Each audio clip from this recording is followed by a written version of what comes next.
Shit. There we go. Hello. Welcome to the Five Heart Podcast. What in the hell just happened? I'm trying. I mean, if this is how you're going to start the show, Greg, you need to really just have the full stage. No, I don't want that kind of pressure. I just wanted to bring back an old favorite. Everybody loved these glow glasses from years past. Well, I don't know if everybody did, but you say not everybody did? I'm not sure everybody did. It wasn't just completely 100%. See? Maybe in your world, maybe in your mind it was. In my mind, I don't remember that. Fred's confused, but Fred's always confused. So he's not. That's so not true. Only when he wears Zumba pants. Melissa likes him. Melissa also said happy belated birthday to Minnie. You know what? I wanted to take a minute once hopefully things return to normal. Yeah, hopefully you're not wearing the glasses the whole show. This isn't an automatic clicks generator, and yeah, no. Fred loves them. In fact, I think if some people saw those, they might have a seizure. Oh, you're right. We should probably just do solid then. Solid for no seizures. All right, let me turn the lights back on. I'll be right back, kids. No clapper for you? No what? You don't have a clapper? I am not. What? What do you say? I am not a fun hater, by the way, Pitt. I said I'm lucky if I don't run into something in the dark. Yeah. I'm not exactly known for my coordination in the light, so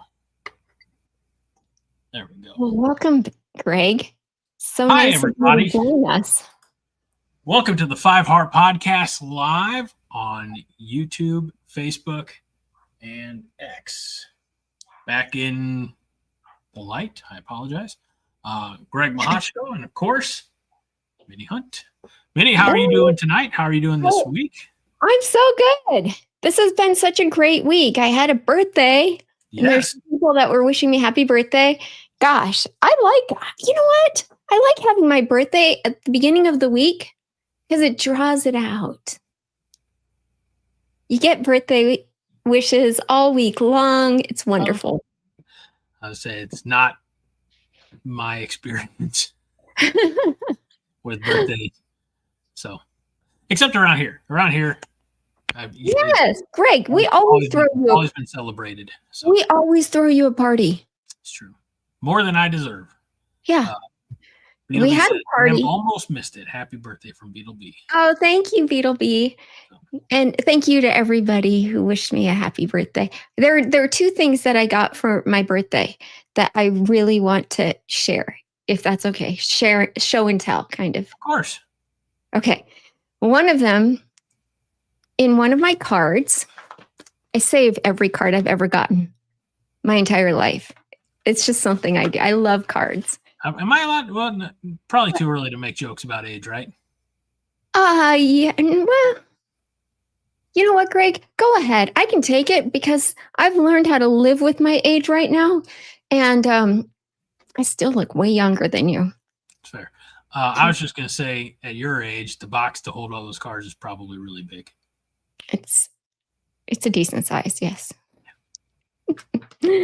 So this is from my father-in-law, and I'm really close with my in-laws, and it's so cute because they go and pick out the most perfect card they can find, at Hallmark, and they spend a lot of time searching, and then they take the time to write just little kind of notes in the card, but then they write their own separate notes on separate paper. And this is so cute. Overkill. It's sweet. This is my note from my father-in-law. This is so cute. All right. And for reasons of anonymity, we're just calling him Fred. Fred. Okay. Happy birthday, dear Minnie. We are very proud of you and all the things you accomplished. Your support, this is the part that I love. It's a short note. Your support for the Huskers will help them get more fans and win more games. So it's a one-person operation. No mini, no victory. I laughed so hard when I read that. I'm like, that may be the most perfect thing anyone's ever written me. Is it? Your support for the Huskers will help them win more fans and games. Husker Chuck says he's not wrong. Aw, thank you. You have, through all the work that you've been doing on YouTube and other channels, you have definitely brought more eyes and attention to Core Nation and through it, Husker football. So you won over some hearts and minds across college football. So before we get going too far, just remind everybody of all your YouTube ventures. Oh gosh, I can't do that. Okay. But if you're interested, you're welcome to tune in on Sundays because we are trying to grow our little show there. It's just me and this gal named Doreen, who's never done this, just like I was a newbie and you guys accepted me. She's fantastic. She has the enthusiasm of a golden retriever. She's so much fun. It's like contagious. You can't walk away from that show and not be like smiling. So come and join us on Sundays. It's at the Voice of College Football at 7 your time. No? 8 o'clock Central. 8 your time. Yes. And then, because we only last an hour, you can switch right on over here for the Overreaction Show with Greg, Huss, and Every Game Jake. I feel like, if I remember correctly, a couple like Husker, I'm trying to think, Husker Chuck did just that on Sunday, and I think Pitt might have as well. So, again, you're building both audiences. So, trying. Thank you. Thanks, guys, for coming and showing up. Least efficient time zone, Christopher, is Mountain Time. We all know that Central Time Zone is where it's at. I'm with Christopher. It works for me. It's worked for me my whole life.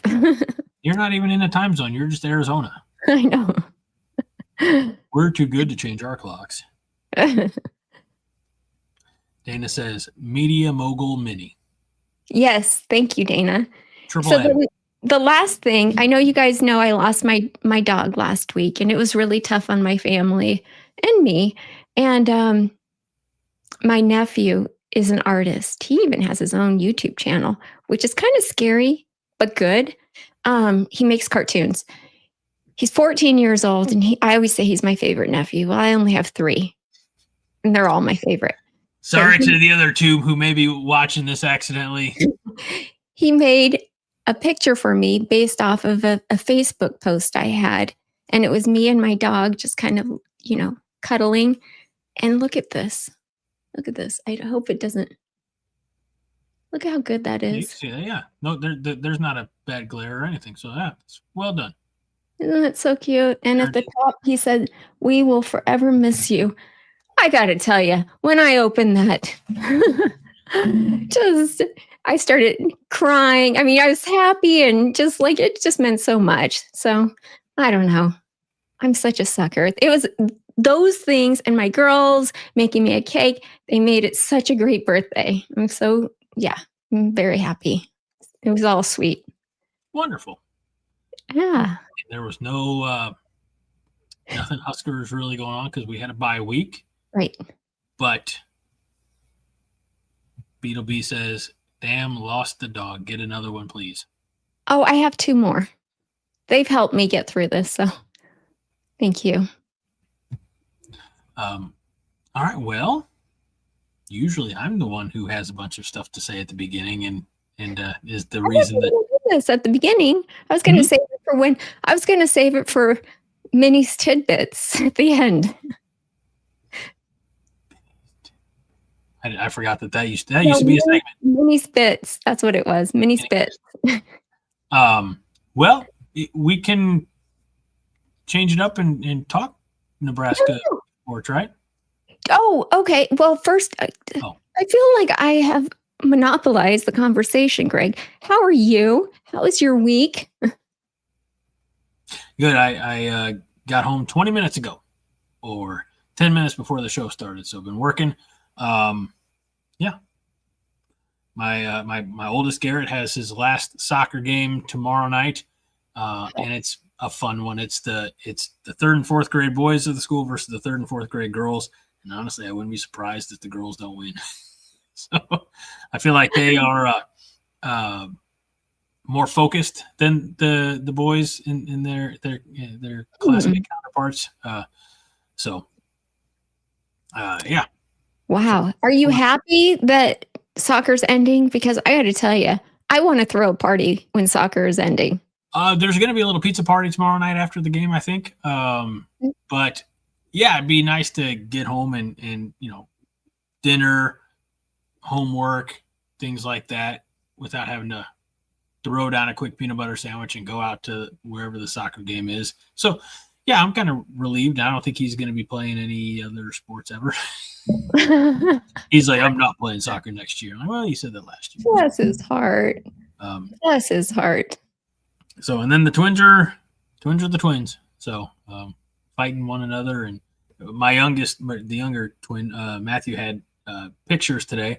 So naturally, Robert, his twin brother, scratched him across the face earlier in the week. And yeah, he's got a red mark and scab on his nose. So that's going to be great pictures, let me tell you. Yeah, memories. So. There you go. Well, Greg, it was a bye week, so it's good that we had other things going on, kids and birthdays and whatnot. But this week, we got a game. We do. And it is going to be against Michigan State. Spartans come to town, 3 o'clock Central kickoff. And it's going to be on Fox Sports 1 or FS1. And, two teams who honestly are – I don't want to even compliment Michigan State by saying that they're evenly matched. They just have the same record. Okay. Go ahead. Yeah, sorry. Hi, Christopher Foote. I did not realize you were bisexual or that you needed to tell people that. Why that's So Michigan State has a really good quarterback. In fact, I saw a poll today that ranked him as like the third best quarterback in the Big Ten. And I'm just like, they didn't even have Dylan Raiola on there. Can you believe the nerve of some people? I cannot believe the nerve of some people. Either. No, and the thing is, though, like I said, two similar teams, two similar schedules up to this point. Michigan State's 3-1. They opened in August, just like Nebraska did. With theirs was a more comfortable win over Western Michigan, 23-6. They have a 2-point win over Boston College. Let's not forget that we beat Boston College less than a calendar year back. And then it had a 41-24 win over Youngstown State before their 9 o'clock, I think, kickoff local time, or 11 o'clock kickoff Central Time game against USC, I believe, 2 weeks ago out in Los Angeles, where they lost 45-31. I think where the similarities end are the records. I think Nebraska has certainly played better against the teams that they are supposed to beat. And I actually look at Nebraska's win over Cincinnati more favorably than Michigan State's win over Boston College. So, but I mean, let's talk about their roster and well, first of all, it's our homecoming game. Okay. I love homecoming games. I always try and make it to even though I didn't go to school there, I love them. Everyone comes out, and it's such a big party. Never been to a homecoming game in college or at the college level. Oh, it's so fun. It is so fun. The band goes, and they disperse everywhere and they get it all the people like excited and they sing all the school songs or play all the school songs. It's so much fun. I love it. And I feel like, if I remember correctly, and I just what you see on like the bumpers coming in and out of commercial breaks are like, and it's homecoming, and they, whatever school it is, they had the Greek Row homecoming parade, or you see like all the student organizations, I guess, all the floats and everything that they've made. So I mean that's cool, but I don't know. It's not. I don't think homecoming is nearly as big of a deal now as it was 60 years ago. You know who's going to be in the homecoming parade this year, Greg? No. Bud Weiser and the Clydesdale Horses. You know what? Now that you say that, I did hear that. I didn't know that, honestly, that was part of the homecoming parade. I just saw the graphic, and it's like taking a trip around Memorial Day. I'm like, oh, okay. I think that's cool. Clydesdales are cool. Clydesdales, let me try that again. Clydesdales are cool. They're massive. You can see them in St. Louis at Anheuser-Busch. If you ever do a brewery tour, sometimes they're there. Sometimes you can go. There's it's called Grant's Farm, and it's called that because it was actually land that was owned by Ulysses S. Grant that was eventually given to the Bush family. If you ever go there, not that you let's go to St. Louis and see Grant's Farm, but it's a wildlife preserve, so they have different types of wildlife there. Not to sound too redundant, and they also have Clydesdales, and you can also buy beer there and watch games. So yeah, the Clydesdales are magnificent, amazing creatures. It's so like the idea that they're going to be in Lincoln because of their beer sales in Memorial Stadium is still so foreign to me. Okay, well, it's a beautiful scene like you described. 87 degrees. Guess what? I read it's going to be windy. 30 to 40 mile per hour winds that day. You know what that direction? Greg, I have no idea. I mean, is it going to be a crosswind? Is it going to be, advantageous to a place kicker? Well, in Memorial Stadium, it just swirls around. It's true. I think in most stadiums, they're kind of built like that. Yeah, so, most of them. Melissa says gusting winds. Yes. So, and Pitt says that all. Damn it! Pitt says all wind in Lincoln swirls. It all swirls, and he would know. Okay, so and Dylan's already played in windy games. We know that he's thrown in windy games. He threw it less than TJ Lateef did. Or shorter, I should say, than TJ Lateef did. Looking less crisp than TJ Lateef. What are you talking about? Was it the Houston Christian game? That's not what I was talking about. Oh, okay. I thought you were talking about when he threw the long pass down the middle, looked a little wobbly going on, and then later in the game, TJ Lateef threw one right, looked like a missile, a dart. Because TJ Lateef doesn't put any air on his ball. You don't always need air under. Sometimes it's okay to throw. Dylan does that so good. Can we just not argue this again this week, please? I thought I made my point very clear last week, okay? Jeez. James says the wind won't bother Nebraska. Dylan rarely throws beyond 10 yards. Hey, high percentage passes. Okay. Let's move on, shall we? Yeah, we should.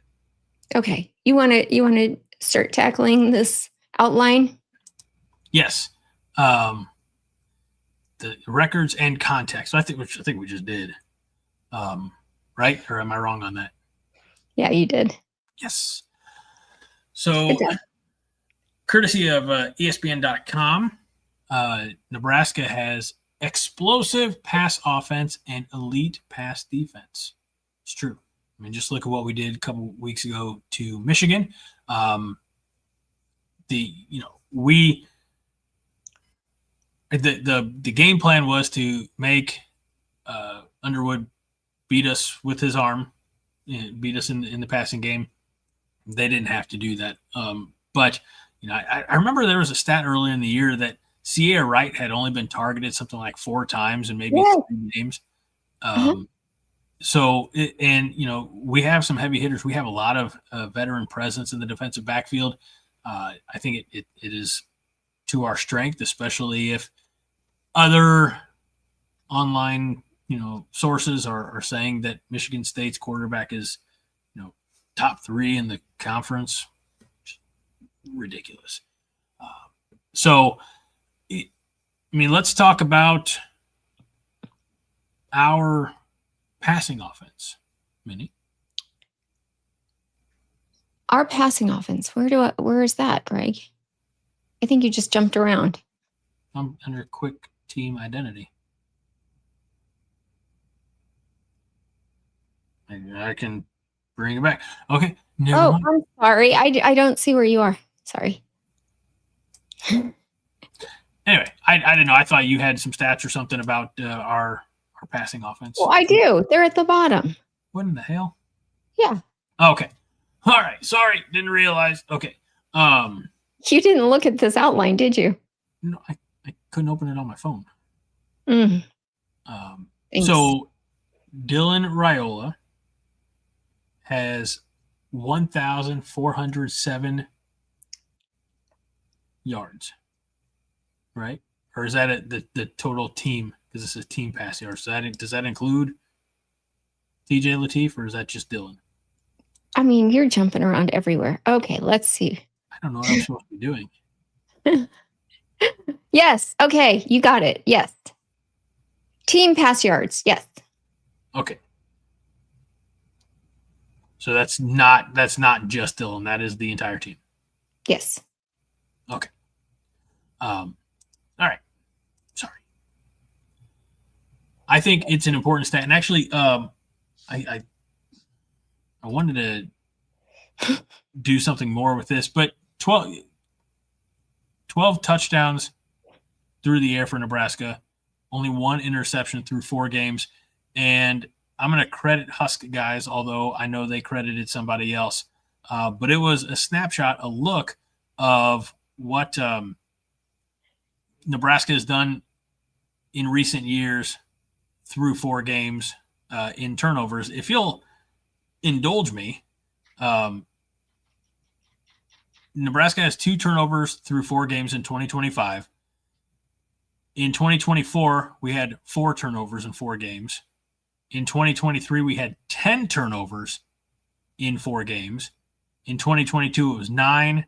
2021 saw a little bit of a improvement. We had only 5 turnovers in 4 games. 12 turnovers in 4 games in 2020, although that was like half the season because of the COVID year. And then 9 both in 2019 and 2018. So at least through the first third of the season, Minnie, Nebraska's doing a much better job than they have in recent years of I got to do it. I didn't mean to do it on purpose, but of securing their balls. Well, there was one comment here that Fred had asking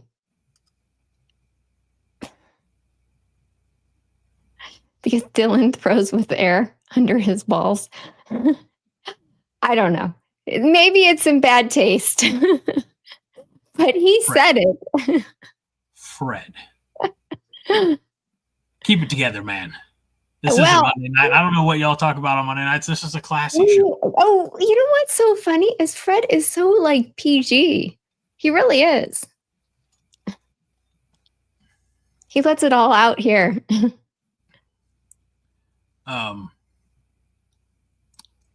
Mr. Matney, living in Omaha, the official realtor of the 5 Heart Podcast.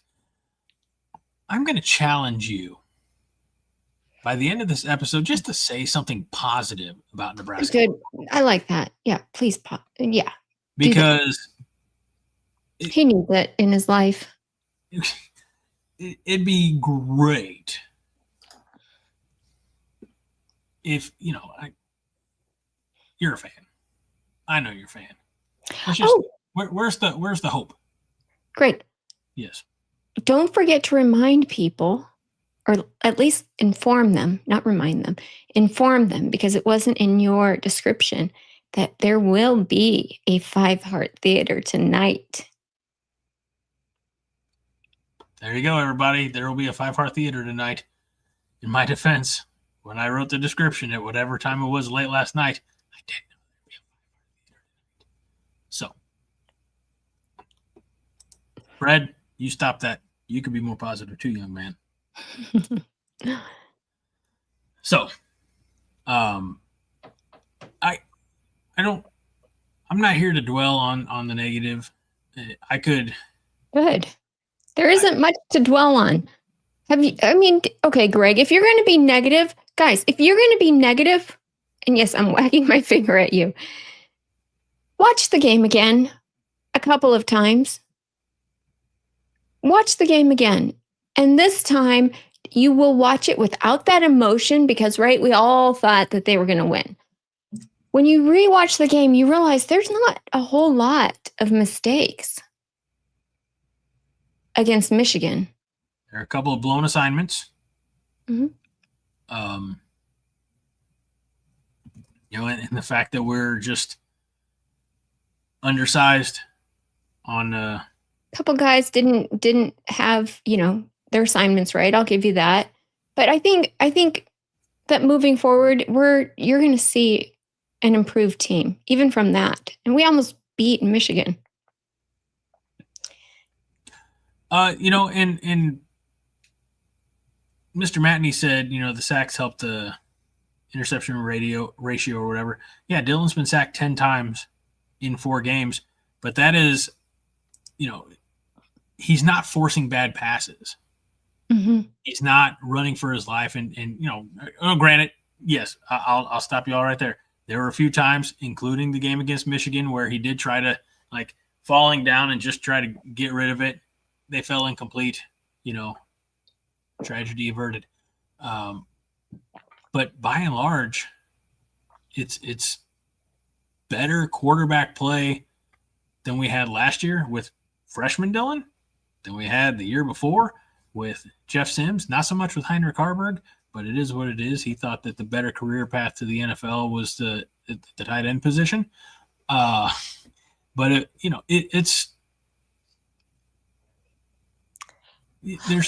I'm not mad about 10 sacks because they're not 10 interceptions. Okay. Our wide receiver, Ja'Cory Barney Jr., has had 301 receiving yards. Yeah. I don't know what I – go ahead. Go ahead. Please, you. Well, I'm not sure that I like – through 4 games that our leading receiver isn't if we're going to commit to the passing game as much, I would really like to have our leading receiver have more yards than 301 yards. Because Dane Key has 226 and Isaiah Hunter has 197. Luke Lindemeyer has 160. And Cortez Mills Jr.,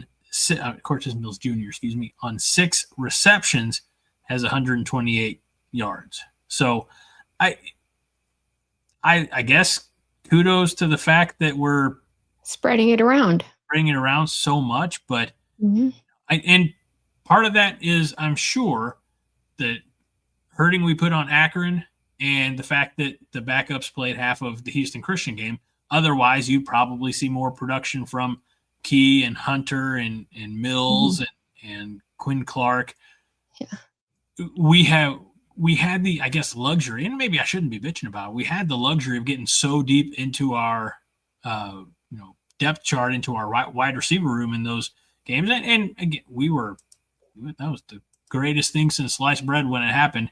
But Ja'Cory Barney was relatively quiet until the Houston Christian game. I mean, had his first career touchdown in that game, or I guess receiving touchdown, and then added 2 more against Michigan. So he's starting to have, put together a nice season. I just want I guess maybe I just want more consolidation. Like, if instead of 20 receivers or 20 players being targeted, hey, it's just like 5. Let's just start throwing the ball to the same 5 guys and hope for the best. That's just me. Yes. This is what happens when you have teenagers. You get texts in the middle of doing a stream, and it seems like life or death. And it's about a cheer skirt. Uh-oh. Yeah. I'll remind her. Okay. Sorry.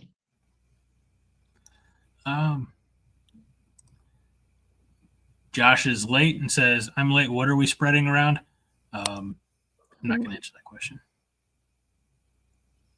We have been talking about air under balls being thrown, to be clear. Underthrown balls. Okay.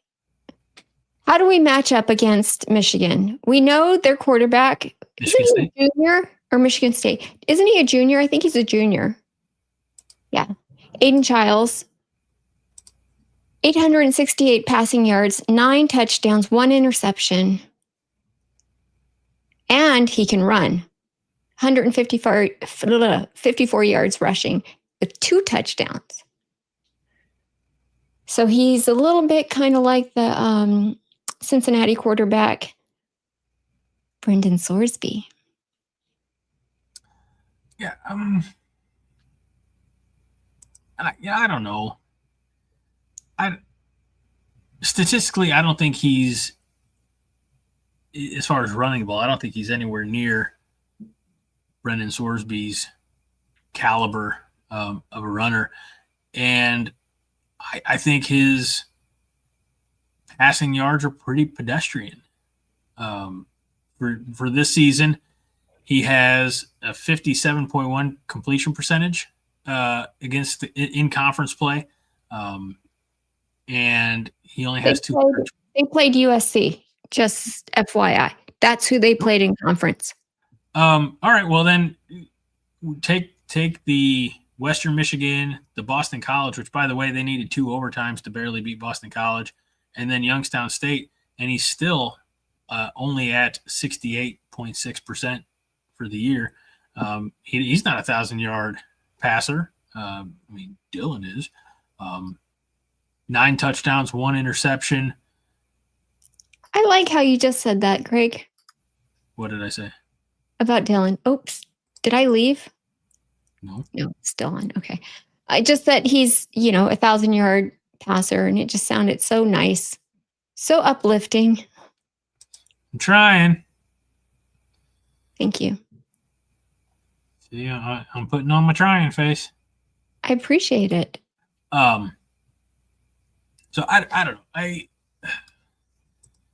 When you look at the scouting report for, again, 30,000 foot view, and their defense, their secondary particularly has been hit by the injury bug. I have a feeling that Dylan is going to feast on Saturday. Well, they have their left tackle out. That's the most important key element right there. Well, no, So, you're talking about the opposite side of the oh, football. right. No, you're right. I'm still focused on Aiden Childs. Right. I zoomed out. I apologize. That's okay. So, they are averaging 374 yards per game.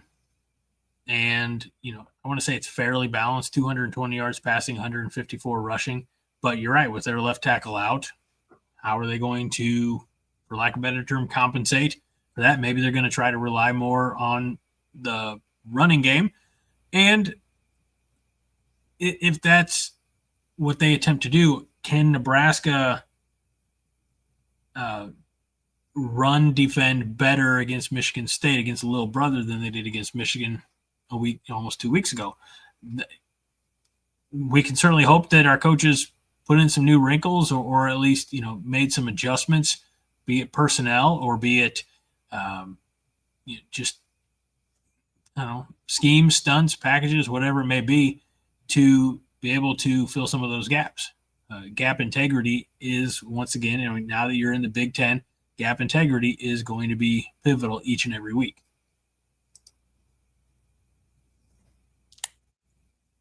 Gap integrity. And we all know what that means because we went over it last week. That's right. It's filling the holes. Okay, so they can run the ball a little better than they can pass the ball. That we found out. Although, you know what? I take that back because Matt Sheehan from Locked On Sparty was on the show on Monday, and he said that they have some, and he doesn't talk very highly about Sparty, and that's his team. He said they have NFL caliber wide receivers there, which makes me think that Sayre Wright is finally going to get challenged. It'll be good. It's I think I made the bold prediction before the Michigan game, and unfortunately it didn't happen. But Sayre Wright is at some point going to have a pick six this season. Mm-hmm. If they're looking to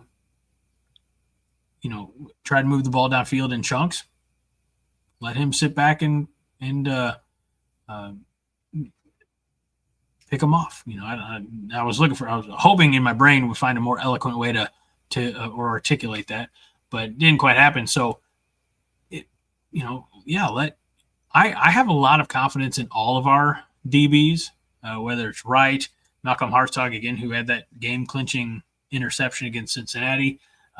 Marquise Beaver Jr. has been here for 35 years. So I feel like he's got enough veteran leadership. Deshaun Singleton's had a nice putting together a nice season. And I know there's another one. I know I'm forgetting him, and it's going to piss me off. But I do have a lot of confidence in our DBs. Is that what you're talking about? Oh, there's a lot. And you know what I love is that, well, number one, they didn't show us Donovan Jones until Boston College. So we played the bowl game. We never even heard of him. Then he plays in the bowl game, and we're like, who the heck is he's all over the place. You remember when we did that live stream? Mm-hmm. And we kept referring to him, and it's like, we've never even talked about him all season long. So who discovered him for the bowl game? Makes me think that perhaps John Butler had gotten him ready and wanted to put him in. And I think he's a black shirt now, if I remember correctly. Oh, you know who is a black shirt is Williams Nwaneri. He just got it this week. Yes. And that's due. He had, I believe, a forced fumble in the Michigan game. He had in Houston Christian, he had the touchdown that he ran back. Mm-hmm. No, it's very, very due for Williams Nwaneri. And red shirt. I love it. Getting a black shirt. And then Rex Guthrie is the other one I was thinking of that's been playing a lot lately because Malcolm Hartzog was out. I hope we get to see more of him. I mean, Are they going to use this year as his 4-game red shirt, or are they going to continue to play him and develop him? I don't know. I know that Drake says, gave us a $10 super chat and said the bottom line. Oh, let me see if I can do this. We must get conference wins. Nothing will change if we always convince ourselves that we are so close. Rule must overcome his 6-13 Big Ten record and take the next step. And that's the bottom line, because Drake B. Westfield says so. That's beautiful. It is. That is just beautiful. Drake, are you a member? You should become a member. If you become a member, there will be a very special presentation for you. I don't know about presentation. We put together a nice presentation for Right. I just didn't know we were referring to it as a presentation. So. What would you refer to it as? A welcome? A welcome. A welcoming clip. It's our Midwestern way to say welcome. Tony says in response to Drake, this is a must-win game. And Melissa says that we will have 2 interceptions this weekend. Ooh, Melissa, I love that. Of course, that's what she means. I love that, Melissa. Good one. Clydesdale's in the Haymarket, Beetlebee said. That's going to be cool. Fred says the presentation is me popping out of a cake singing Happy Birthday, Mr. President. Oh, that sounds really unfortunate. Scary. That's not. I wonder if scar people more than they are already scarred. They're Husker fans, for God's sakes. I wonder if it would be this guy jumping out of a cake. Greg, did you see this guy? I did. What do you think of him? You know what? I think the thing that bothers me the most is his team choice at the professional That's level. What bothers you? Not his outfit? No, Zubaz are awesome. Oh gosh, not you too. But then go ahead. Drake says, if I were to become a member, it would be because of Fred and his humor. Fred is awesome. That was a picture of Fred, by the way, when he was an 18-year-old wrestler. Pitt says, it's the wrestling shoe that made the outfit. That's true. And Husker Chuck still has Zubaz from the 90s. Oh my gosh. Husker Chuck. I don't have hair from the 90s too. He's bald. And he sent in a picture on Monday where he had a lot of hair. Who? Husker Chuck. Oh, that's true. Let's see. And he finally parted ways with his wrestling shoes. I'm guessing if he had them that long, they probably just got up and walked off on their own. Yeah, no kidding. That's what I tell my boys with their socks. I'm like, if you don't take those socks off, they're going to walk off on their own. So, Fred always reminded me what a dad I am. Yeah. Okay. All right, back to Saturday's matchup. We did some. No. Jonathan Smith did a press conference. He seems a little nervous, I'm not going to lie. He said they did self-scouting during their bye. And then they shifted to Nebraska prep Thursday through Sunday. And they think of this as a big opportunity in a tough environment. And they praised us, saying that we can score points. Raiola is one of the better quarterbacks that they're going to play. You're damn right. Damn right he is. That's not just coach speech. We know that's true, guys. Yeah, it's kind of coach speech. I mean, he's not wrong. It's just, he can't come out here. He can't go out and say Raiola is a dog turd of a quarterback. You couldn't say that about any opposing player, because at best you beat a quarterback who is a dog turd of a quarterback, and at worst you lose to a quarterback that you called as a dog turd of a quarterback. So you're always going to come out there and pump up your opposition a little bit, because it makes your win look more. Matt Rule wouldn't say anything negative about Michigan State, even if they are. True. But you're going to talk about the positives, like what you're really preparing for. Right. Dylan Raiola definitely is. There is not a player on their team, not their starter, not any of their backups, not the scout team quarterback, who can replicate Dylan Raiola, because none of them have that greater bone density. This is true. I've been thinking about this all week. You've been thinking, never mind. I'm not going to even, not even going to finish that question. I don't know if I know this is a little off topic. Okay. Please forgive me. Greg, have you ever broken a bone? No, dislocated, but never broken. Okay. I think there is something to like genetics and your bone density. I think certain, and I can't even say, can I say races? Nope. Can I say ethnicities? Geographical backgrounds. Yes. I think certain geographical backgrounds have denser bones. Yeah, I thought we've talked about this several times. I thought I was It's making not a joke just about it. Polynesians either. It's not just Polynesians, because I was comparing with my brothers and my sister at my birthday party. Actually, I wasn't even the one who brought it up, but none of us have ever broken a bone, and none of our children have. Fred says, quit while you're ahead, Minnie. Okay, sorry. So I just think there's something to that. I don't know. I don't think it's a coincidence. Gregory Stewart says Jimmy the Greek got in trouble about commenting on such things. Ooh, sorry.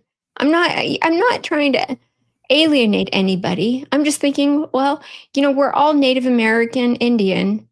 I just think maybe like, I don't know. It's just a theory of mine.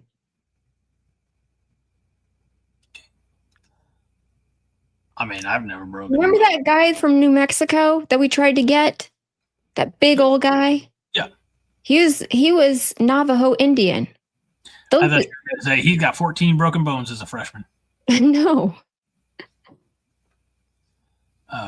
We need them. Nebraska strong at this point. We're all wondering, but none of us are brave enough to ask. So thank you. Nebraska strong. What is Minnie talking about? And Aaron Keene says that you lost him halfway through.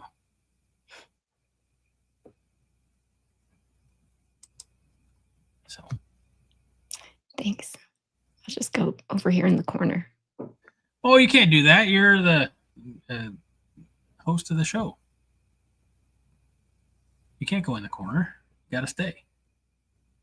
Or at least you got to take your microphone with you so we can continue the conversation. I don't think I want to continue the conversation. Well, I mean, by continuing the conversation by changing topics. Okay, what do you want to talk about, Greg? Well, we could talk about the long list of Michigan State athletes who apparently don't have any Native American or Polynesian ancestry because they're all injured, like linebacker Wayne Matthews, safety Nikai Martinez, defensive lineman Quindarius Dunnigan, left tackle Stanton Ramil. Ramil out for about a month. The others have a chance to play. It'll be game time decision. Yes, I agree. I think I looked that up, but yes, that left tackle position being like kind of up in the air reminds me of last season for Nebraska. I mean, our rotating, evolving door of linemen. Yeah, we were caught with our pants down. We had 2 left tackles injured right off the bat. Oh, interesting medical point from Melissa. Melissa says bones have nothing to do with knees, hamstrings, or joint injuries. Mm-hmm. So that's what we learned with Bob Davis when he was on this summer with me. And I think, we saw maybe Tyreek Hill being the most notable injury, but I feel like there were a lot of injuries in football, college and pro this past weekend. So, as they say, I want to say it's not ballet, but, little that I know about ballet, that's a pretty torturous activity as well. So it's not painting with Bob Ross. There we go. The possibility of injury is always there.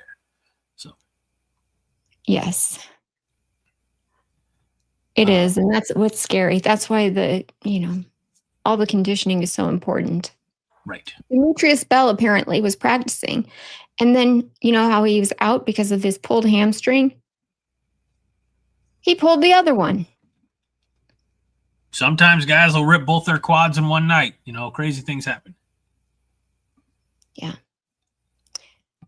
there's going to be one or two people in the comments who know exactly what I'm talking about guys tearing both of their quads in the same night. Who did it? Vincent Kennedy McMahon. How did he do it? Walking. Where was he walking? He was walking down the ramp to get into the ring, and then when that happened, he tore one, and so he was walking back trying to do it on his own power, and he tore the other one. Same night. 5-minute span. Wow. And I said there will be one or two people in the chat who knew. That's some really tight muscles. Yeah. Okay. Moving on. Let's see here.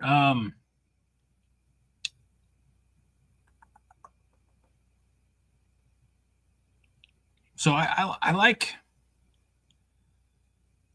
I have a feeling that, and I said this before, Dylan's going to have a really good game on Saturday. Some of the data here that you researched and put in front of me, Nebraska has been averaging 350 plus yards per game passing. Michigan State already allowing around 270 yards through the air, and that's in the hundreds. I think 104, depending on which listing, because I think somebody said in the comments they thought it was 106 and it's 104 or whatever. But various trackers have it in the hundreds as far as Michigan State's pass defense. And honestly, I think the Michigan game from 2 weeks ago skews our rushing defense. I don't think Michigan State has running backs the quality of Justice Haynes and for sure no.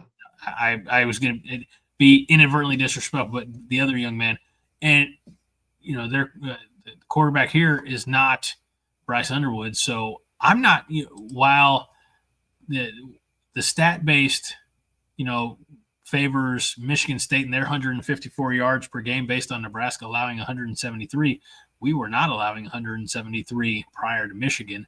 So I don't know if that's more of a draw, more of a wash, or I just think that Michigan game really skews that average.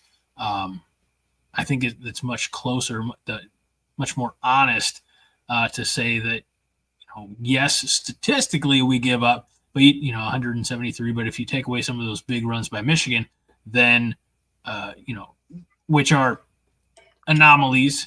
Those home run types of plays, I think it's much closer to, when you take away the best and you take away the worst, the truth is in what's left. So I'm not sure that's entirely. I feel like this is just as bad as my bone conversation. I don't think so. Anyone else? Can we just say what everyone is thinking? Just a must-win game, and somebody already thought it. Somebody already said it, and I highlighted not just by a touchdown. We want to see it by more. Okay. Yeah. I mean, are we moving on to predictions? Like, are we ending the show now? Or what's going on? No. I'm just saying, like, I get that they're running backs aren't as good as what we just faced, but they do have a mobile quarterback. So we do have to be aware of that. As well as their wide receivers are pretty good. And Aiden Childs is not that bad. We just need to be very, very, good on defense, which is kind of where we were lacking up front. I mean, our DBs are fine. They're great, actually. They're not just fine.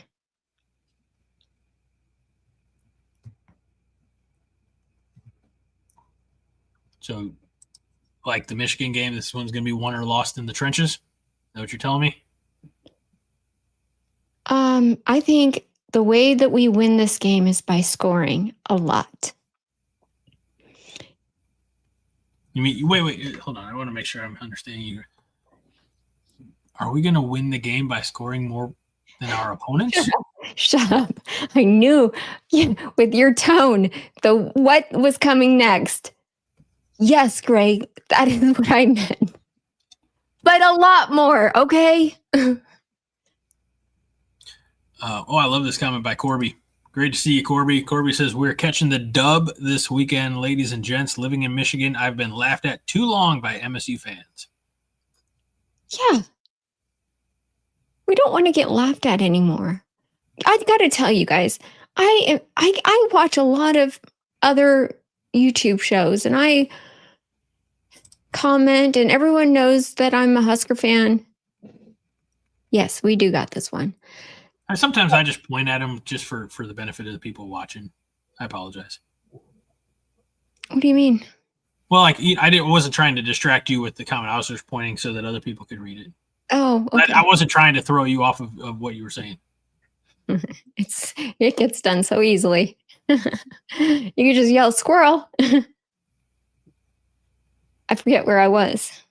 That's why I was trying not to throw you off. And this is what I wanted to say.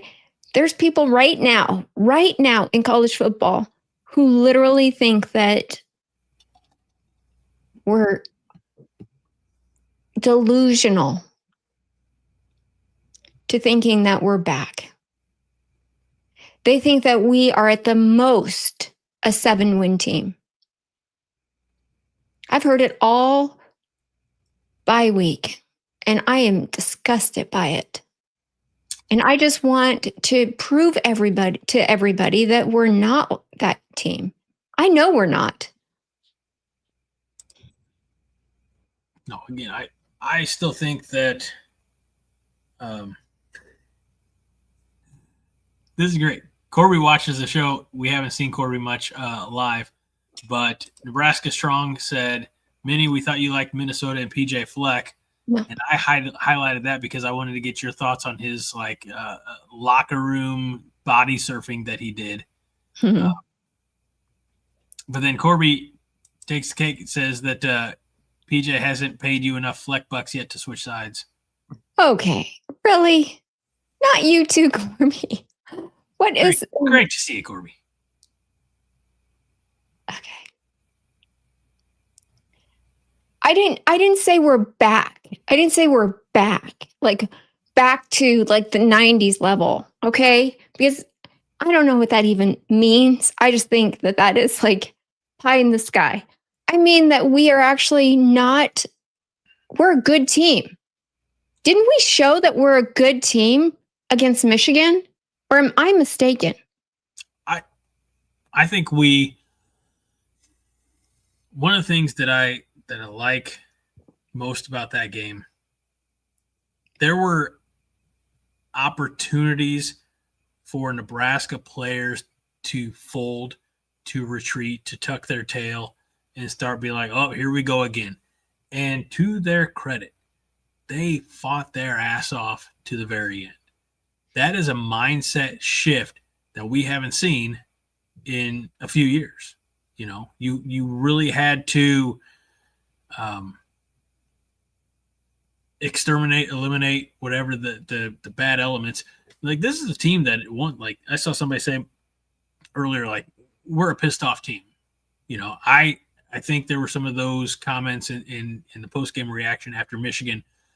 It is imperative for them to come out on Saturday and make a statement. You know, it's like you said, it's not just must win.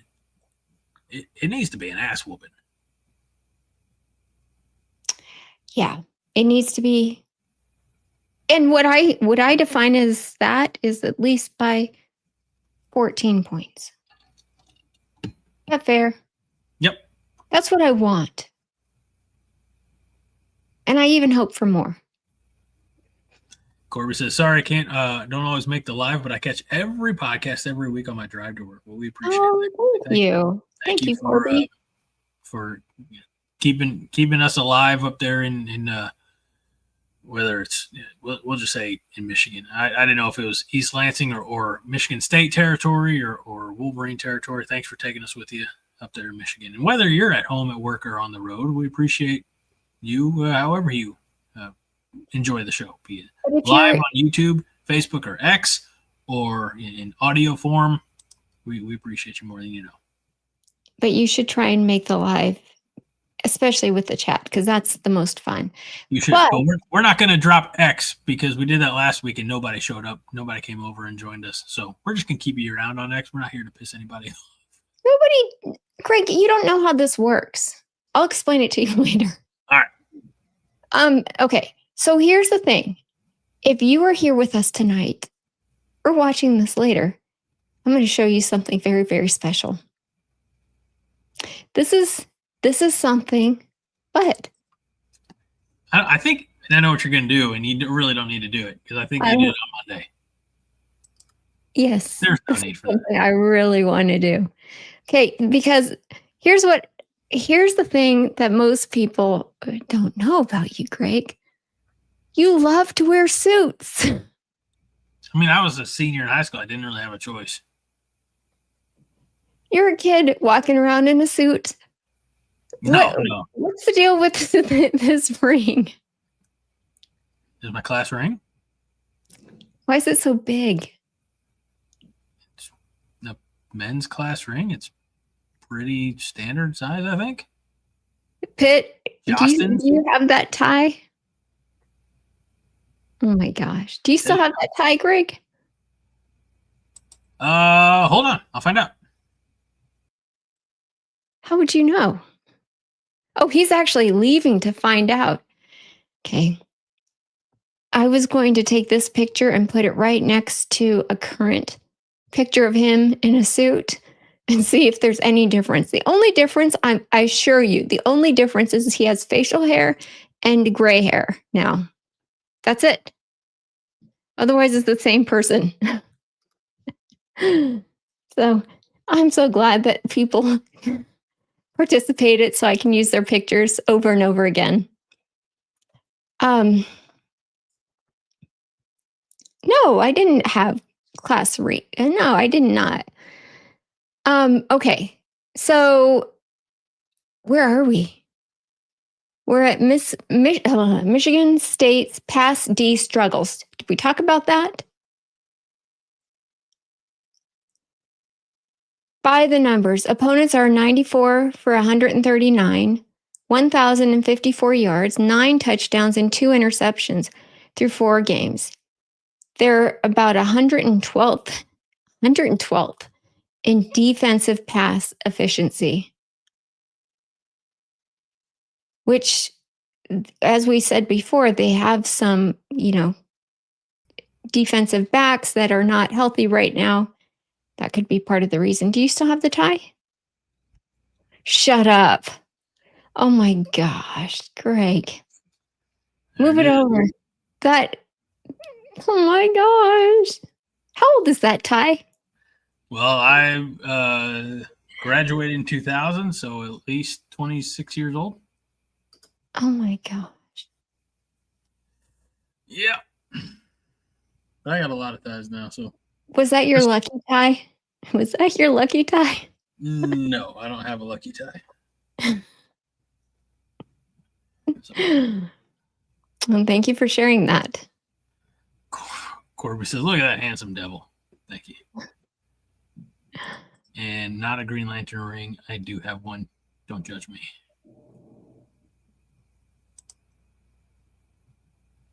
Gregory Spirit.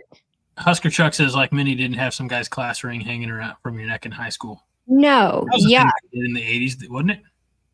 Shut up. Early 90s? Greg, when did you graduate? 2000. Okay. I'm not that much older than you. I know. Even though, like we said before, I look way younger. Well, my girlfriend in high school had my class ring, and she, wrapped it with yarn and did the clear coat or whatever so it would fit. That was a thing the girls did. Is that what they did in Arizona, or is that just a Midwest thing? Is that fly? I think they did. I did not. Right. I personally did not. No, there was not a guy that I felt that special about. Don't forget the bald spot. Thank you. Okay. So we're talking about MSU past D struggles, and compared to Nebraska's past D dominance.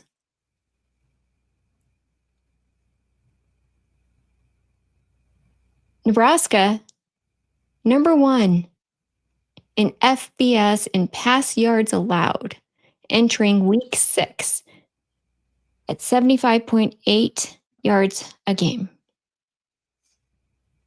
Also top 15 in total D.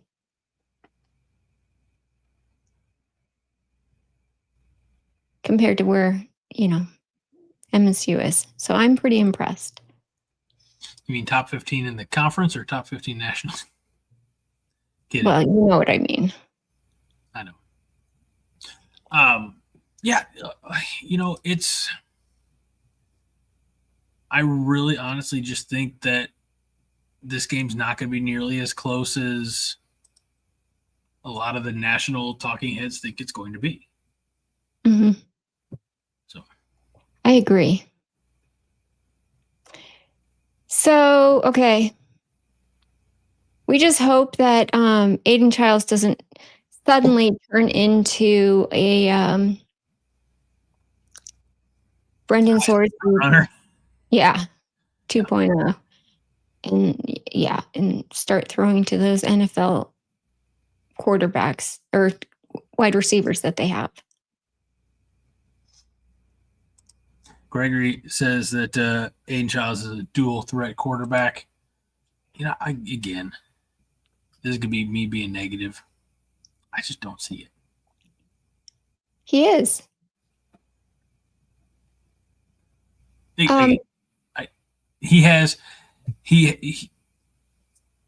ran for 76 yards against Youngstown State, 39 yards against Boston College in a game that went to double overtime. He went for 31 yards against USC and 8 yards against Western Michigan. He's not like a Bryce Underwood. And a lot of people are going to say, well, yeah, Bryce Underwood, generational talent, whatever they want to say. I don't see it from a statistical standpoint. Is he more likely to run the ball than Dylan Riley? Yes. But I don't even think he's as good as Brendan Sorsby, honestly. And Brendan Sorsby only put up the rushing yards against us because we let him off the hook and turned our backs, and he escaped a few times. I would hope that by the 6th week of the season, the 5th game, we're not making those mistakes. Mm-hmm. Mm-hmm. Same. Husker Chuck, I know Sam picked Michigan State to win. Just so you guys know, he goes to Michigan. He's kind of biased when it comes to Michigan teams, I want to say. I think anyways. But Sam also, Sam who? Sam from College Football by Sam. I was on his show last week or the week before. We don't. Yeah, we can't.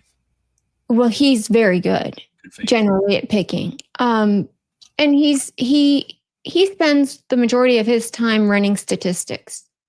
So that's why I think Husker Chuck is talking about him.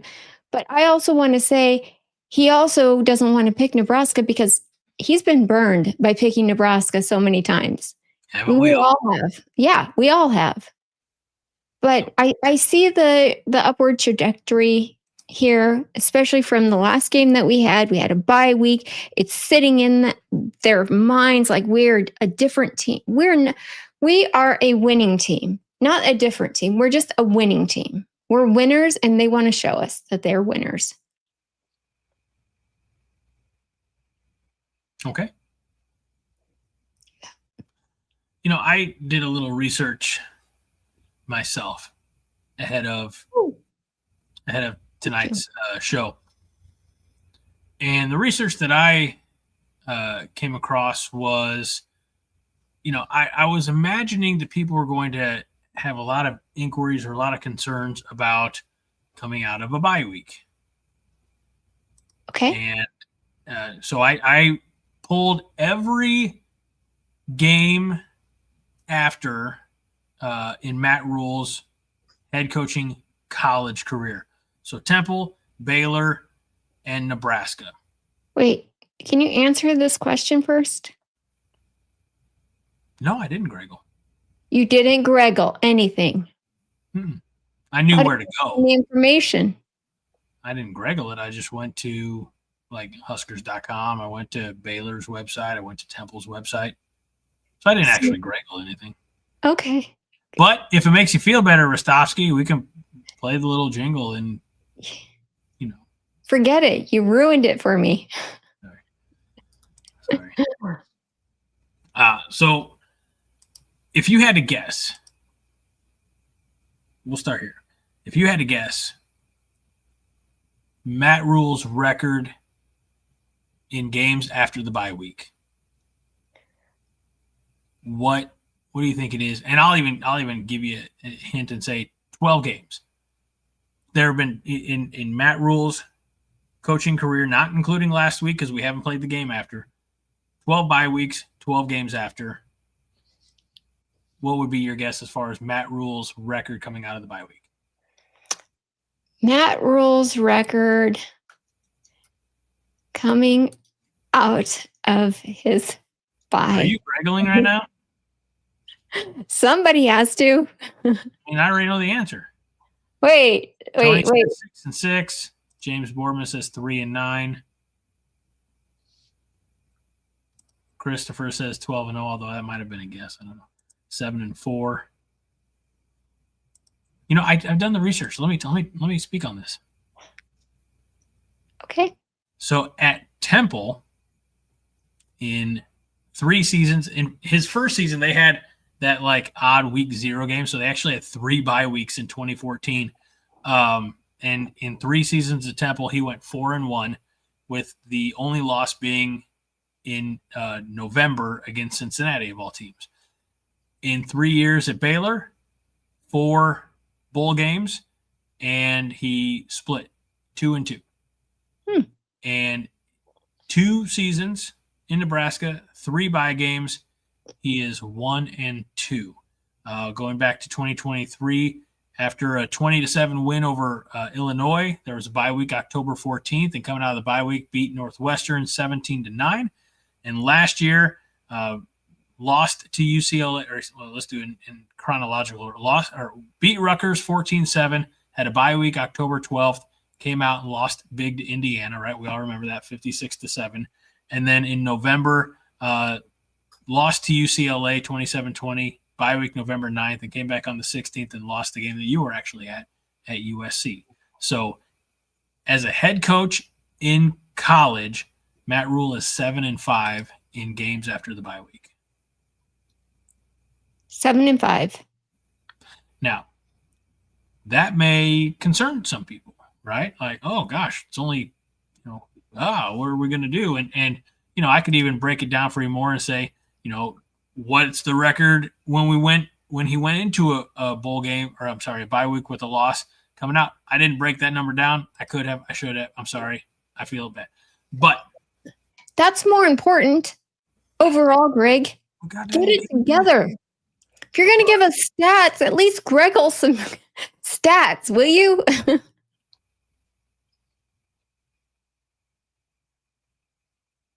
Yes, Husker Bob has a good question. That's like 1-5. Oh, crap. I'm sorry, 1-4. 1-4. Coming from a loss bye week. But here's where I think this is. Great question, Husker Bob. How many of those games were homecoming? No idea. I couldn't do that amount of research knowing that you were going to ask that question. But this team is not any other Matt Rule team, right? This team is not last year's team. I'm sure I could have done a ridiculous deep dive and said, what's, Dane Key as a player at Kentucky? What was Kentucky's record coming out? We have we are the sum of our parts, right? And every player that joined the team this year, whether they're a freshman, whether they're a transfer, they're all contributing in some way.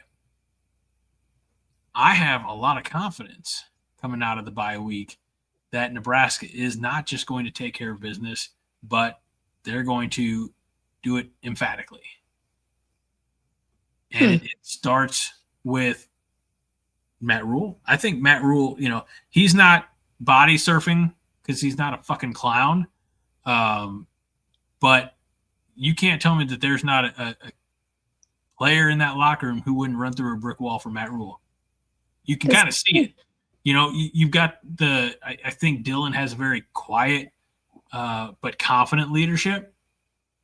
And, maybe he might let some of the other captains be a little bit more, like fiery with their personality. But I think top to bottom, this is a team that is being built to succeed. And it starts with Matt Rule and it goes all the way down. And that's why, maybe I'm overly positive for whatever reason. But I just have so much faith in this team that the close loss, I don't even want to call it a moral victory, but the fact that points were left on the field against Michigan are going to come back to benefit Nebraska against Michigan State and every game going forward. Yes. Would you like to read that, Chuck? Would you like to? I think you should. I think you should. You got done talking. Oh, you love to talk. Great. This is your favorite thing. Husker Chuck says Huskers were shut out in 1968 by Kansas State at homecoming, the last home shutout. They didn't lose another homecoming game until 2005. Dang. Go Huskers.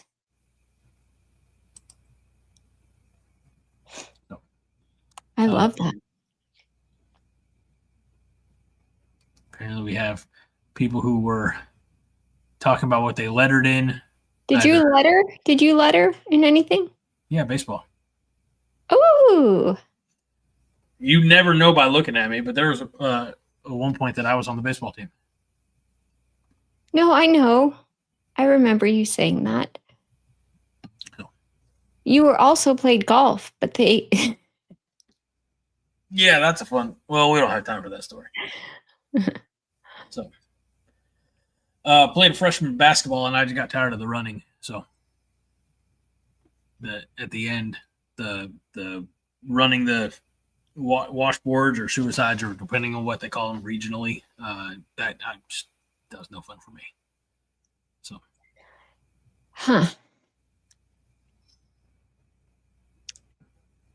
moving on. Yes, I lettered also in sports, but what did you letter in sports? Never mind.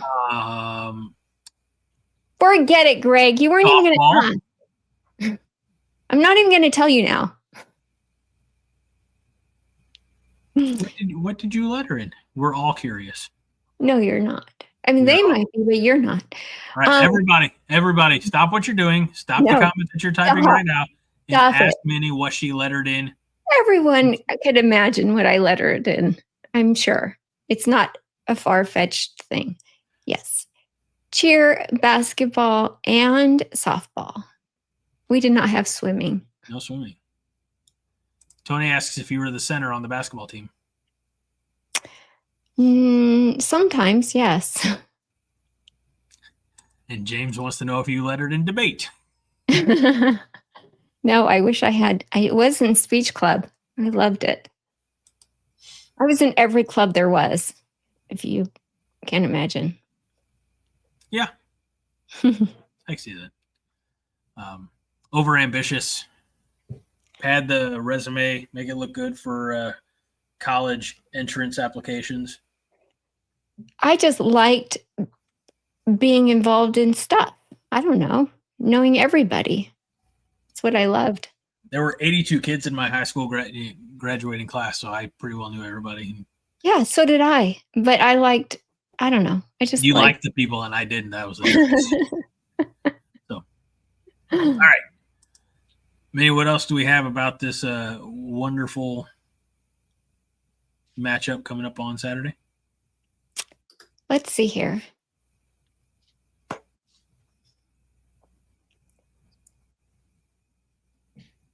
Do you want to go to what it means? Yep. Okay. If Nebraska protects Dylan Raiola, here's the matchup math. It's the matchup math. By the way, if you guys were curious, all of this I got. All of tonight's information was Greggled. Okay.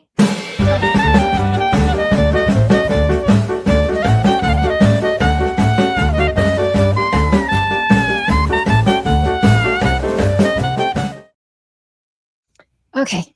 I just had to do that. I just had to. It was killing me that you wouldn't let me before. Okay. Okay. We're number 3-ish in passing offense versus a bottom tier pass D. Points to chunk plays and sustained drives. That's what we need. Okay? Mm-hmm. If Michigan State controls tempo on the ground and with Childs' legs, they can keep Nebraska's offense watching and testing and use softer run metrics. That's how I can tell that you Greggled this, because I'm not sure that you would use the words run metrics in a sentence. Now, that's not a knock. I wouldn't either. It's just not, common. I am no Haas. I get that. I am no Haas. But maybe I might. Maybe I'm going to start using it every week from now on. That and we want nope, never mind. I'm not going to finish that one. What? I was saying we want you to start using the phrase gap integrity more. I'm going to. Why is that a bad thing? Oh, it's not. I just had to make sure that I phrased it the right way because of our comment section. Oh, okay. And yes, Tony, the game is on FS1. Mm-hmm. Okay. Greg, should we get on with the Five Heart Theater? Well, there was one more. What it means. You can do that. Okay, I got to get my stuff. Returning for Michigan State's back seven are a swing factor because even limited snaps could help disguise coverages versus Nebraska's vertical game. Now, it's hard for me to disagree with that. Again, you can disguise coverage. I think what we saw on Saturday or Saturday before last against Michigan is that Dylan really is a student of the game. He's not making many bad decisions with the football. The interception was deflected, I believe, and he's by and large most of the time, every time no, most of the time yes. When he's passing the ball, the football has two options, or he's one of two outcomes. Either it's in the hands of his receiver, or it's in a place where nobody can get to it. So I have so much confidence in him, in the way he's reading defenses. I think mentally he's playing the game at an advanced level. Like they say, if you're in third grade but reading at a fifth grade level, I think he's mentally seeing the field at a greater level than true sophomore. Oh shit, she disappeared. So it happens when I was on the other tab reading things. So let's see. Gap integrity in offensive lineman statistical. Fred says Minnie's putting on a costume. God help us. I don't know anything about that. Rostowski wants to hear Minnie discuss our automatic front coverage, or AFC, next week. Seriously? AFC. What is automatic front coverage? You're going to have to ask Mr. Ostowski. Do you know? I mean, I think they talked about it I think we heard a little bit about it on Sunday. Okay, here's what it says. AFC refers to a defensive scheme in American football that combines a specific defensive line formation front with a defensive back coverage scheme designed to be flexible and adapt to the offense's formation to keep the quarterback guessing. I think I can discuss that. Greg, pencil me in. Yeah, write that down. All right, you guys. Haas gave you the answers. I'm just giving you the pop quiz. And I will have you know, Fred, I have not Greggled anything during the show. It's been all me tonight. I'm the innocent one. You're not innocent. All right. Well, I mean, from Greggling. Okay. Whenever you're ready, Greg. Oh, is it that time again? Yeah. Oh, great. Okay. All right, everybody. Wait a minute. Wait a minute. That's not it. Okay. Got it. Hey, everybody. It's time for everybody's favorite segment, Five Heart Theater.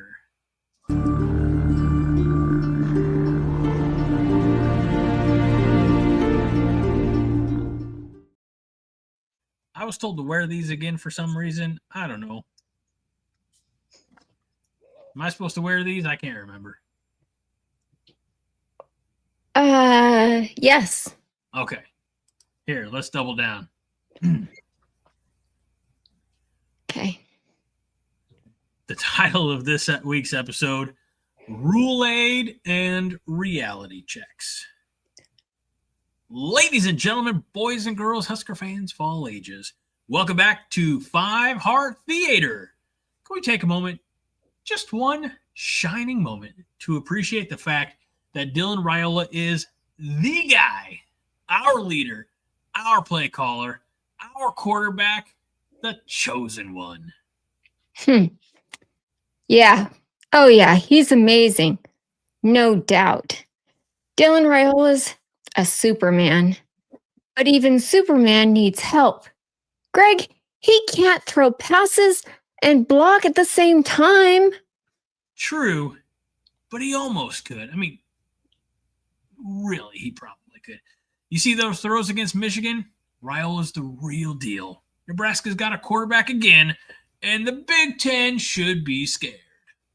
The only one scared are our quarterbacks when they look at the offensive line. If those guys didn't make some serious adjustments during the bye week, Dylan's cape is gonna end up in the laundry shredded. Look, Dylan can make everyone better. Wide receiver room is deeper, sharper, faster. It's a beautiful thing. Okay. But who is running back number 2? Do we need a Ouija board to find out? Every week, it's like the world's worst game show. Will the real RB2 please stand up? Please stand up. Please stand up. Well, we don't want to use a Ouija board because we don't want to run the risk of bringing in demons into our lives. But look, that's just strategy, all right? All that RB2 stuff. Look, RB2, R2, D2, whatever. Matt Rule's just keeping opponents guessing. No, Rule's keeping us guessing. And so far, the answer seems to be, who knows?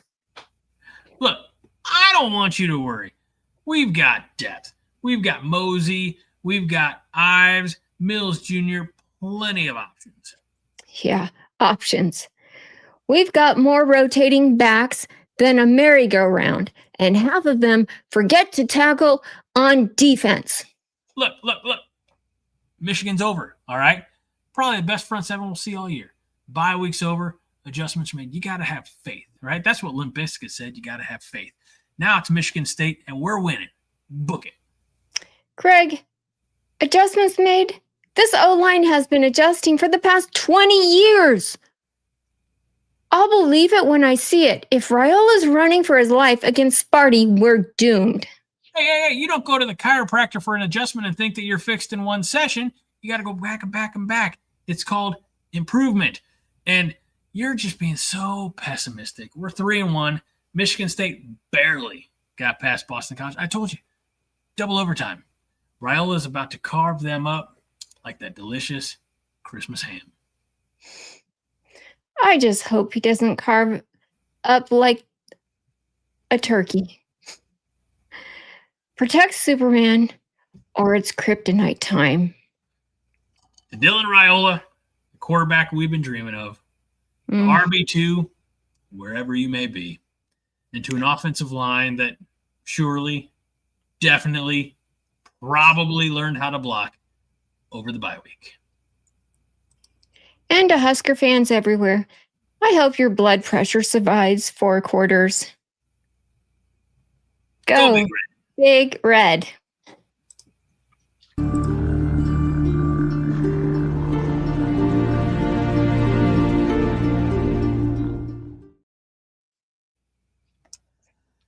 Well, that out-of-body experience is over. Okay, that was difficult for you, wasn't it? No. I had to keep reminding myself to stay in the role, because that's so not me to be disgruntled. But I was just trying to remember all of you guys that have been disgruntled every time I talk to you.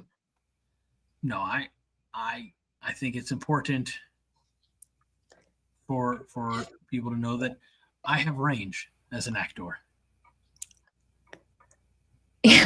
Let's see. Greg has range. Minnie wearing Jordan Westerkamp's number. Dynamo versus Jordan Westerkamp with a beard. It's Kenny Rogers. You guys are coordinated as well as Scatterfield often. Shush. We try. Let's see. All right. Santa, you are real, says Tony. I'm not going to use that one. Was not an episode of Dateline. Oh, sweet Jesus. Westerkamp is really aged because of the beard, right? Everybody knows that. Yes. Let's see. Roger scheduling dental work. And Vince says, assumes you quit shaving after your birthday. Yes. I was just supposed to be me. That's the fun part. I was me. No, you weren't. You were optimistic. I feel I've been very optimistic this season. Okay. Maybe I haven't. I think the optimism didn't start until maybe a week and a half ago. I don't know. Truly, I'm not throwing a dig. You've been reserved a little on the optimism side. You have. Gregory Stewart says, OMG Slim Shady. Husker truck crawling back into his chair, which I didn't realize you could crawl into a chair unless it's one of those like chairs that magicians have for their assistants. Where like, we're going to make the assistant disappear, and then up the curtain, and she crawls into the back. It's just wild. Look at this. Look who agrees. To which part? You're not having optimism until just recently. I don't know if that's what she's agreeing to. That is. Fred says, Slim Shady, Demons, Westerkamp jersey for some reason. You guys are weird. Star Wars mention, best 5-heart theater ever. Oh, I did not write. That was ad lib. It's true. Give him the Oscar. That's right. You have to. You are really embracing 5-heart theater. I've noticed. I love that. Because he's going off script. He's really getting into his character here. impressive. Aaron Key says, I made a Limp Bizkit. There were a lot of times when I wear the hat like this, people are like, oh, it's Greg Durst or whatever. But a lot of people don't know that on their sophomore album, I believe, they did a cover of George Michael's Faith, Limp Bizkit. And, I prefer that version because it's music I was listening to when I was in the late 90s. So that's why I went with the Limp Bizkit reference for Gotta Have Faith. So, you know what? So it was a good time. Good. Haley says, it's like if an off-season mall Santa drunk on box wine was chatting college football with midlife crisis Greg going through some sort of cyberpunk phase. I love her description. That's beautiful. Hey, how about that? You take away the cyberpunk phase and it's just me. Except I can't buy a sports car because you can't fit car seats in a sports car. Mm-hmm. I know. Stevie Wonder has range as a fighter pilot. It's true. Viewing through rose-colored glasses. Ad-lib. All right. So that was fun. That was. Okay. So now, what? Read it. Careless Whispers was our song for the gal I was cheating on my middle school girlfriend with. Wait. Whoa. So okay, here's what we're gonna do. Somebody said Minnie's gonna start a Mini Nation YouTube channel. I'm considering starting a YouTube channel where people can talk about some issues. I want you to be there. Issues you might have had. Is it like free therapy? Yes. He needs it. Who cheats on their middle school girlfriend? Who?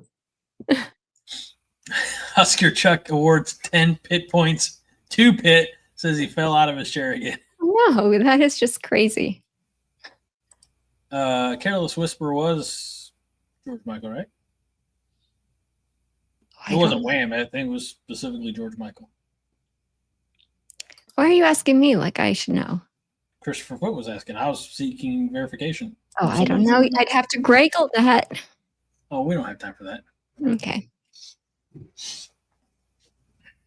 That's, I don't even know if I would have read that, Pitt. That's a depressing comment.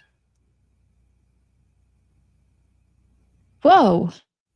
Okay, no wonder you have issues. Okay. Can we just move on to predictions? Would now be a great time to remind people to get your predictions in the comments right now. Put them locked and loaded. And okay, Melissa. Oh, the group picks. Are you talking about the pick 'em? Because that's going horribly for me. Oh, I keep forgetting to do it. Greg, thanks so much. At some point, you're just going to have to realize that I'm not the best person in the world to rely on for remembering things. I guess. So let's see. Let's take a look at our standings in the ESPN Pick'em. Go Big Red, a.k.a. Joel Ristvet, is pretty commanding lead now, 37-13, with Joe Lalekis at 29-21. James Boardman's also 29-21. Vince Watson, whose idea, this is all his fault, is right smack dab in the middle, 25-25. William Jewell is 24-26, and Scott Westman is 19-21. I'm 19-31, which means I have just as many wins, but a worse winning percentage because I did a whole extra week. Melissa is 17-23. and Matt Snowback is 15-15. Minnie, you're 9-11. Peggy Raji is 6-4, and Skull and Bones Chris Shantz is 5-5. So latecomer Chris, but be a good opportunity, I suppose, for me to remind you all. And I don't know if I've ever put the media thing in here. I did. Actually, I didn't. You did. So you can join our pick'em. It's not too late. You'll probably still beat Minnie. I'm putting the link in the chat, and the password for that sweet exclusive access to our group specifically is simply 5heart. I believe there's an exclamation point. I'm double checking that. Nope, just 5heart. How about that?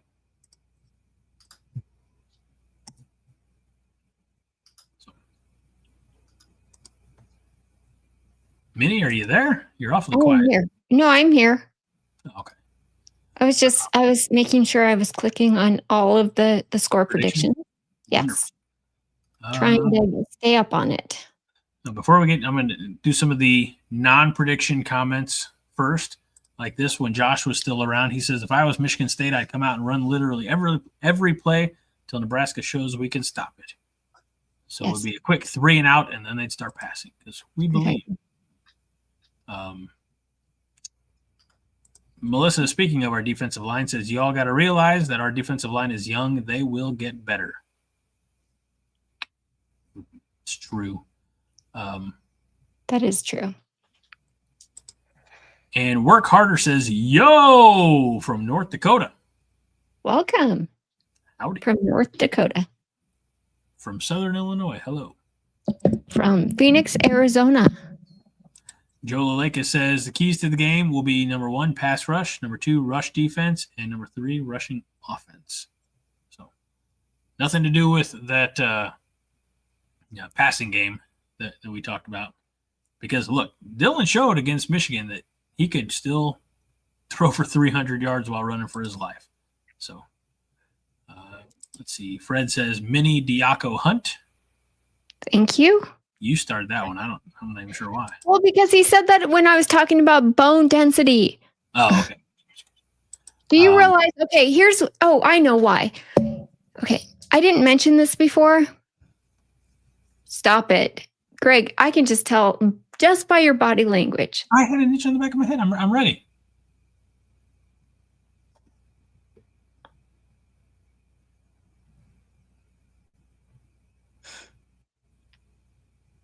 Come on. I don't even know if you deserve to know what I was going to say. But I'll tell everybody else. Perfect. They do deserve to know. If you guys only knew what I had to deal with.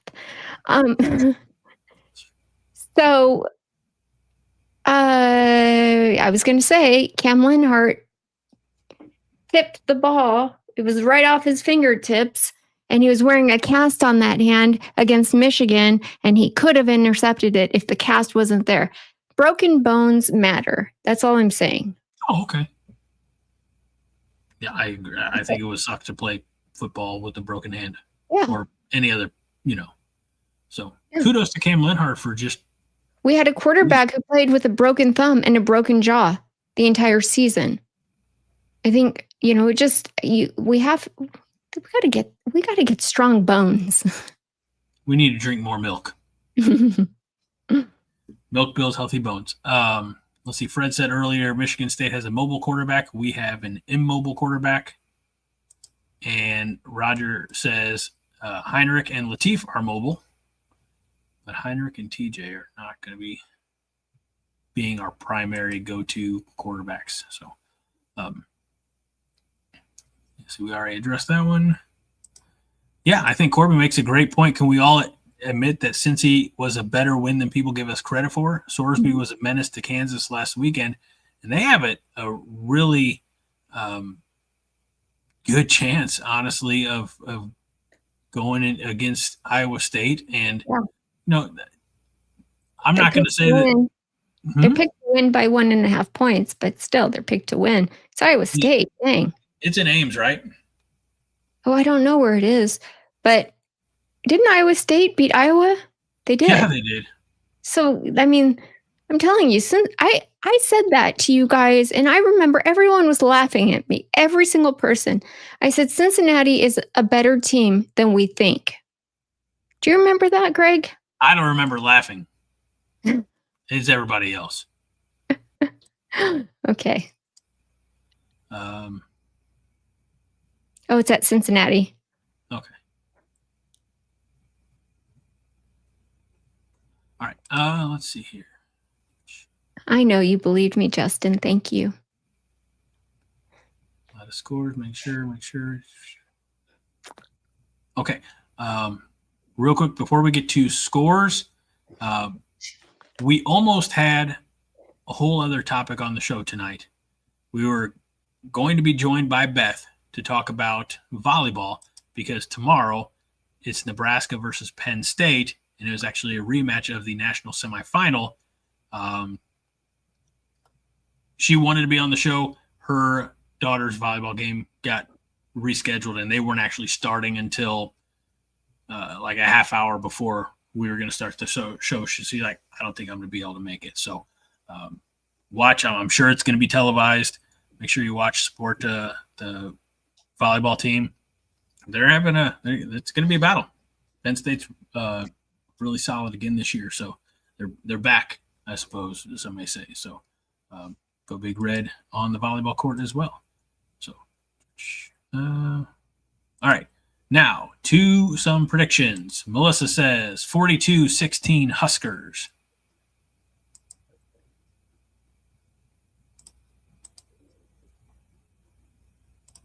Whoop. And Nebraska Strong says, my prediction, Dylan gets sacked 5 times, and we give up 250 yards on the ground against Michigan State, but we still win 37-24. Those be some bold predictions. Okay. Let's see. Joe said 44-27 Nebraska.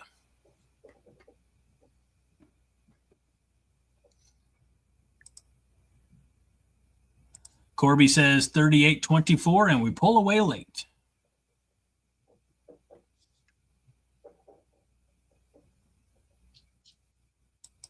Tony says Nebraska 34, Michigan State 24.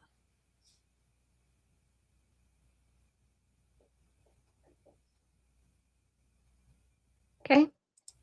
Roger Moore has us winning 31-28. Probably the closest. Okay. Score margin.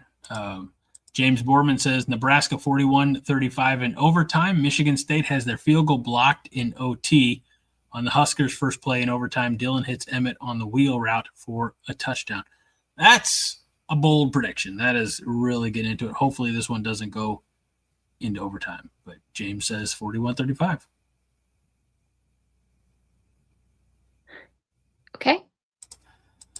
Mr. Raji says Nebraska 38, Michigan State 17. That one will put a smile on your face, Minnie. I like that.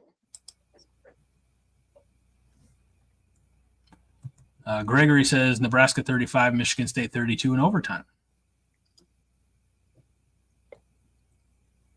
Ooh, I don't like that, Gregory. Right. Husker Chuck says 42-21 Nebraska.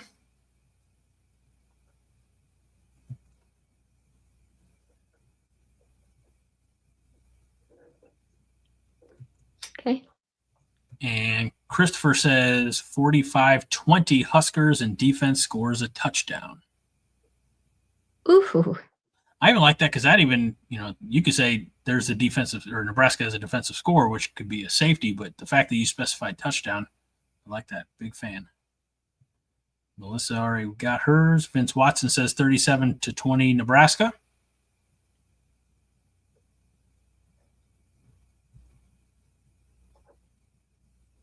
Okay.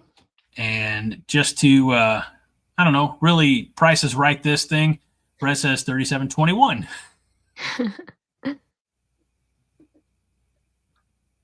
Okay. You're loving this one. Pitt says 55-10 Huskers roll 2 field goals. Sparty gets a touchdown at garbage time. I will it to be so.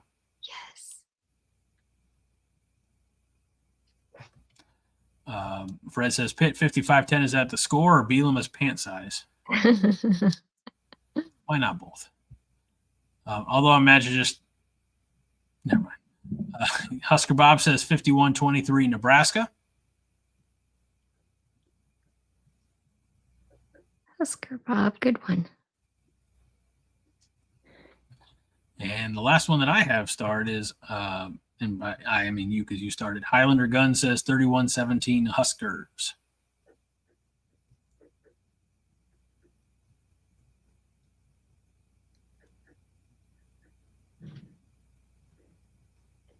Okay. How did your play go the other day? Are you interested in other jobs, Highlander? Yeah, go back, Highlander, and watch the 5-Hour Theater from earlier and see what you can do to spruce up some of the dialogue. So, yeah, curious to know how that went. As for our predictions, Haas kept his prediction of 41-24 the same, Nebraska winning. Jake bumped up his Nebraska score and lowered his Michigan State score. So he has 48-21 Nebraska. And mine is somewhere in the middle. I actually have Nebraska winning, of course, but I said 45-27, Minnie. Did I give a prediction? I don't have a score from you yet.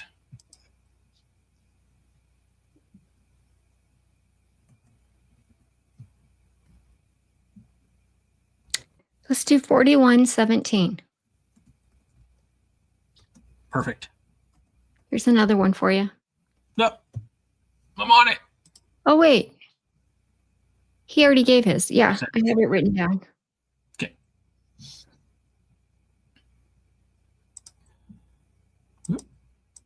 All right. Anything else that you can think of, Minnie? What does that mean? I don't Jake know who eats Jake is. dolphins. Jake. Every game, Jake. Jake eats orphans? I don't know. That's so sad. Poor Jake. Let's see. Fred says Minnie's prediction: Nebraska 41, Michigan State 17. Dylan 4 touchdowns and 6 hot pockets. We are still favored by 11.5, says Husker Chuck, the same as Northwestern over University of Louisiana Monroe.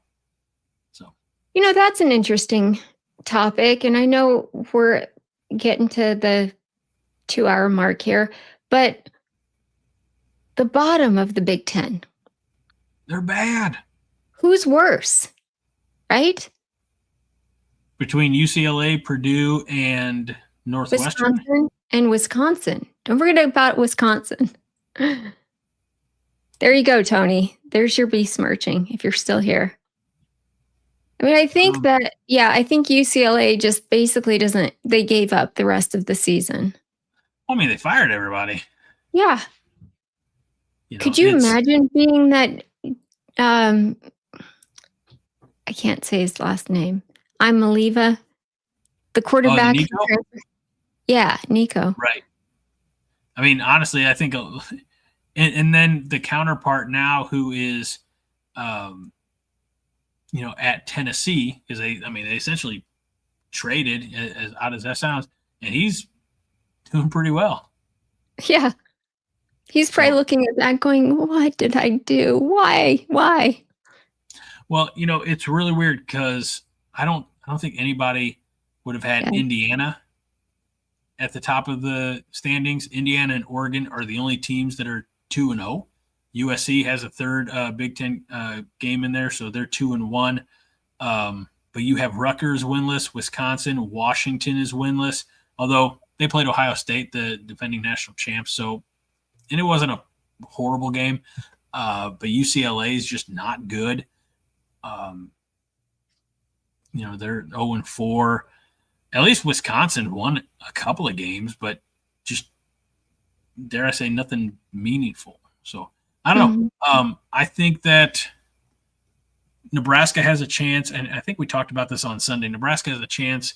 They're probably, unless something freakish happens the rest of the season, they're still going to be on the outside looking in from what's considered the upper echelon of the Big Ten. But they definitely are in a position to be like among the top of the next tier of Big Ten teams. So we're right in the middle.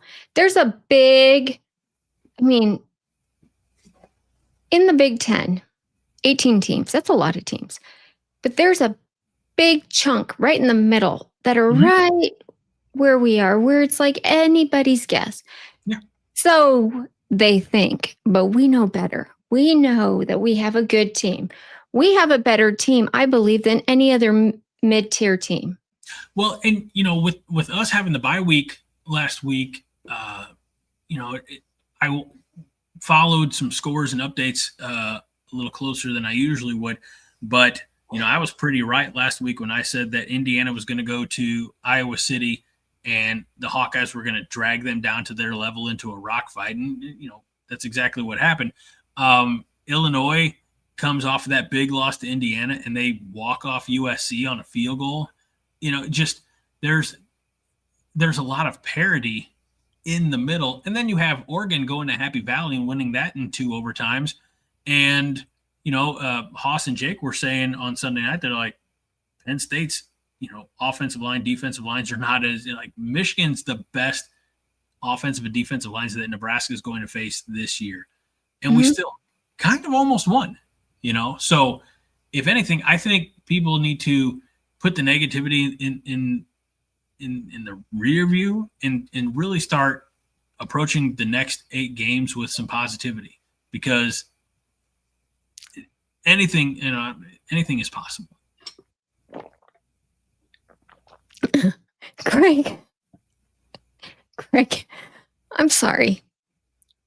You had me up until the point where you said anything is possible.